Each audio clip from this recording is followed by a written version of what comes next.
Reservists make up a large part of the FP Force's RAF Police and RAF Regiment capability. Our reservists are a vital and valued part of the front line and have contributed to a wide range of activity over the last year, taking a great deal of pressure off the regular part of the force. I know that we should all recognise the reserve service is a commitment of free time to serve our country, our service and our force.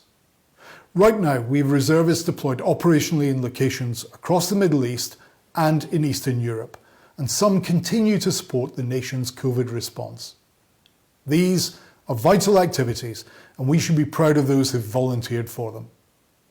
In the background, a great many have also managed to continue training despite the COVID restrictions in order to help maintain our force's capability to operate and to fight in support of air and space power.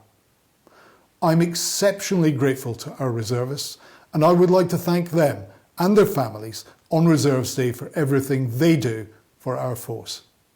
Thank you.